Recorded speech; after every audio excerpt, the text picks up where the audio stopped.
You ever feel it before you see it? That shift in the woods. Not a sound. A change.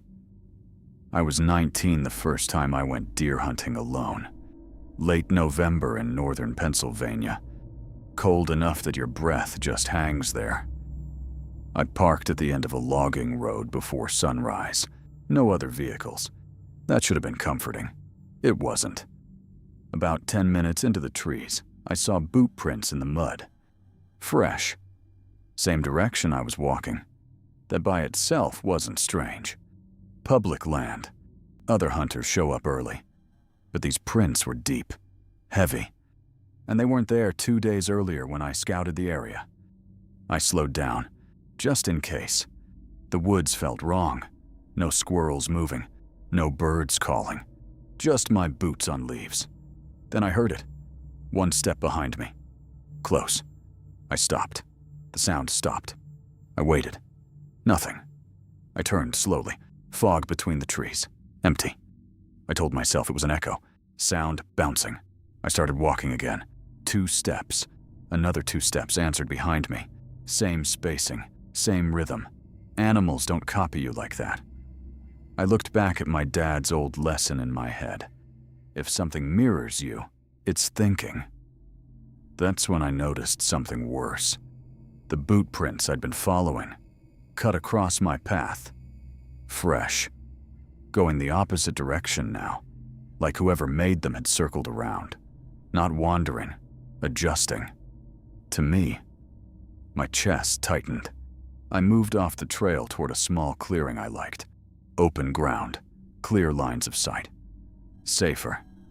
As I stepped into it, I saw him, across the clearing, standing between 2 trees. Blaze orange vest, rifle in his hands, maybe 80 yards away. He wasn't scanning for deer. He was looking directly at me. Still. I raised a hand. Nothing. No wave back. No nod. Just staring. Then he stepped behind the tree and disappeared. I waited for him to reappear on either side. He didn't. The tree line stayed still. That's when I decided I was done. Not worth it. I turned back toward the logging road. Walked faster now. The woods stayed quiet. Too quiet. Halfway back, I heard movement again. Parallel to me. Leaves crunching. Keeping pace. Not hiding anymore. Matching my speed. Staying just out of sight. The trees thinned ahead. The road was close. Relief hit me too early. That's when I heard an engine. Low. Idle. My stomach dropped. I broke into a jog, burst through the last row of trees, and froze. A truck was parked sideways across the logging road, blocking it completely. Headlights off, engine running. My truck sat on the other side, trapped.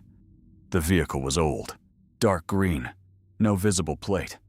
Driver's door closed, no one inside. For 2 seconds, I just stood there, trying to understand. Then I heard branches snapping behind me, fast, closing in.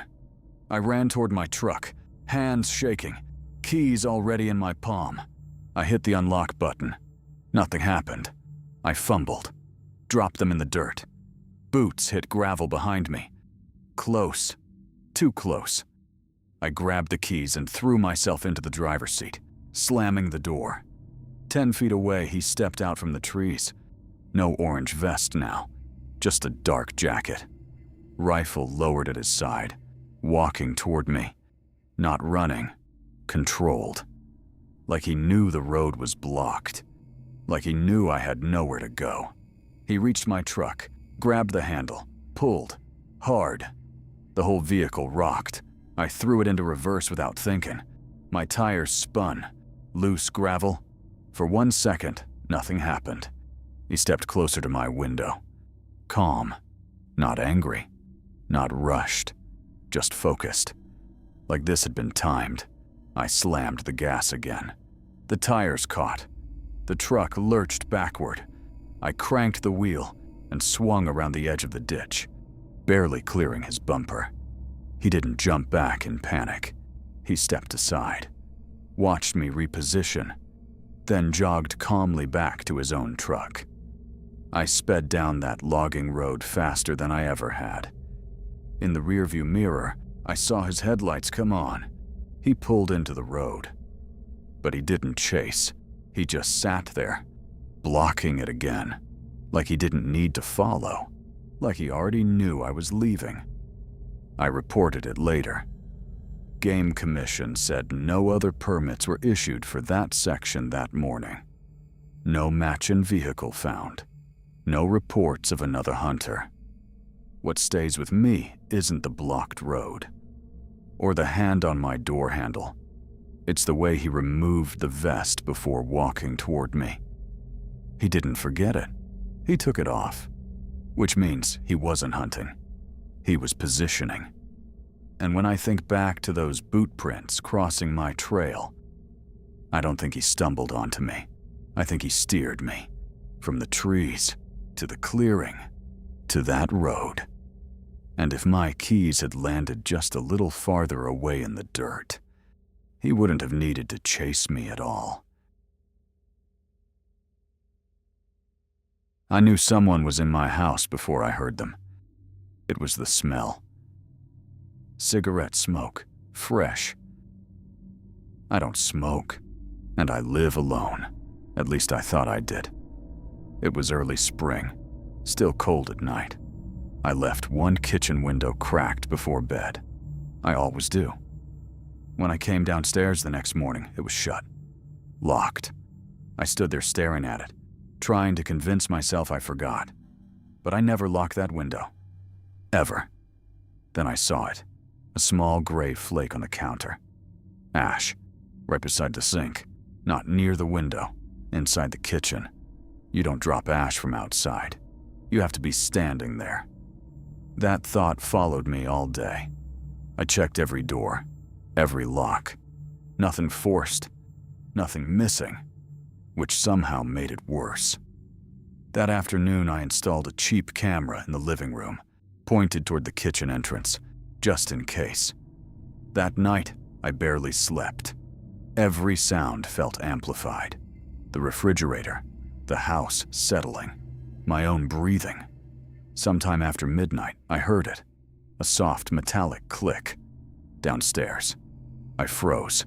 Another sound. A slow step on hardwood. Not sneaking. Not rushing. Just moving. Like whoever it was didn't feel threatened. I grabbed my phone and opened the camera feed. The living room looked empty. For a moment, I thought I imagined it. Then a shadow crossed the far wall. Slow. Deliberate. My chest tightened. I could hear drawers opening, closing, not rummaging, not searching, just checking, learning. I slid out of bed quietly and locked my bedroom door. There's no second exit upstairs, just the stairs down into the living room. If he came up, I was trapped. The footsteps shifted direction, toward the staircase. I watched the camera feed, and then I saw him. He stepped partially into view. Tall, dark hoodie, gloves. He looked directly at the camera, not confused, not startled. He tilted his head slightly, like he was noticing something interesting. Then he stepped out of frame. The screen went black. He had unplugged it. My stomach dropped. He knew exactly where it was, which meant he had been inside before. I called the police, whispering. They told me to stay locked in the room. Units were on the way. Downstairs went silent. Too silent. Then I heard the first step on the stairs. Slow, heavy, wood creaking under weight. One step, pause, another. He wasn't trying to hide. He wanted me to hear him coming. I backed away from the door. Every creak felt closer, louder. Then the footsteps stopped. Right outside my bedroom, I could see the shadow of his shoes under the crack of the door. He stood there, not touching the handle, just waiting, like he was listening for movement inside.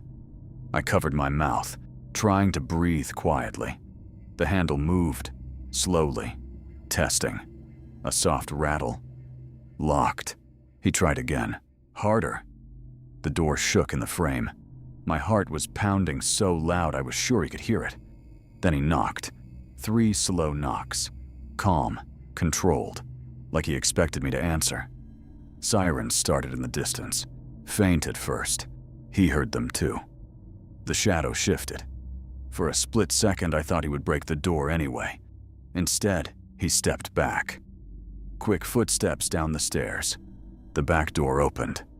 Closed. Silence. The officers found the kitchen window pried from the outside. Subtle, not shattered, just loosened enough to slide open quietly. They found cigarette butts in my trash can. Not new ones. Mine. From days earlier. He had been coming in while I was at work, smoking, moving things slightly, closing windows, testing locks. The part that keeps me awake isn't that he broke in, it's how comfortable he was. He didn't wander.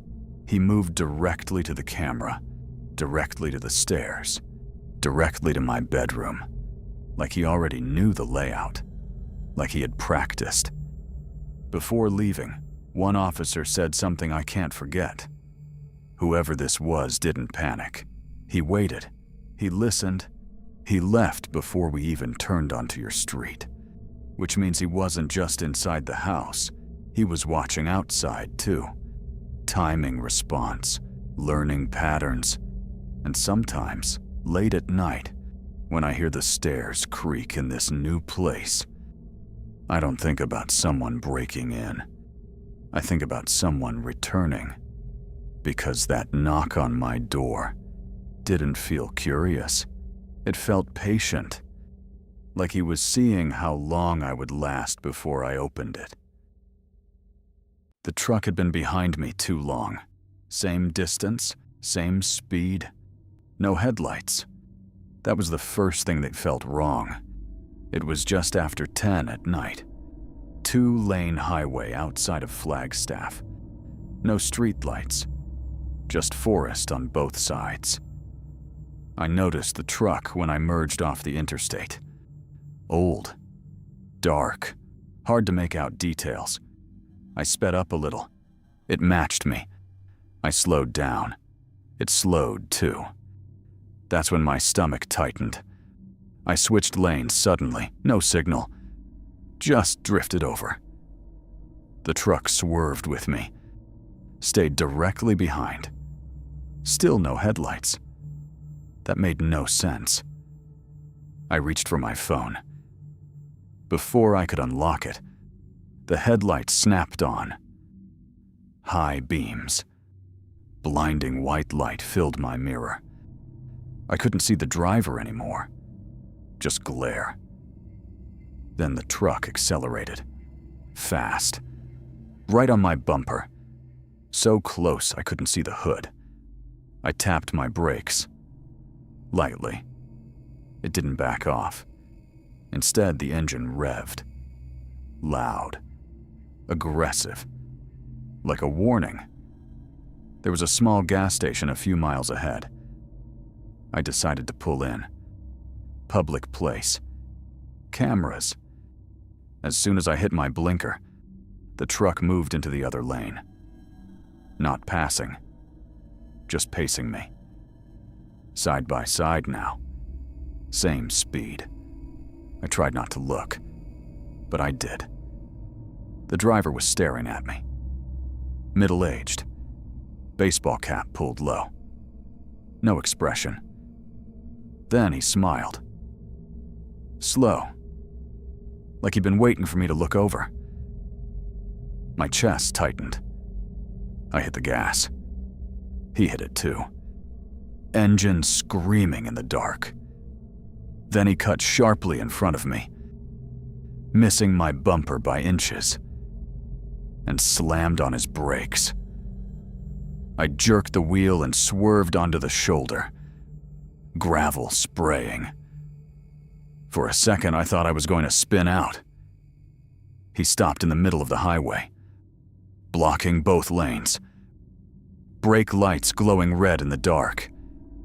He opened his driver door and stepped out. No other cars, no lights, just us and trees. He started walking toward me. Slow, calm, hands at his sides. Not shouting, not running.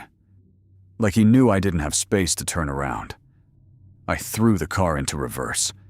The wheels slipped in loose gravel. The engine whined. For a second, nothing happened.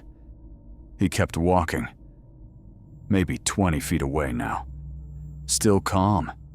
Still steady. Like this was controlled. I slammed the gas harder.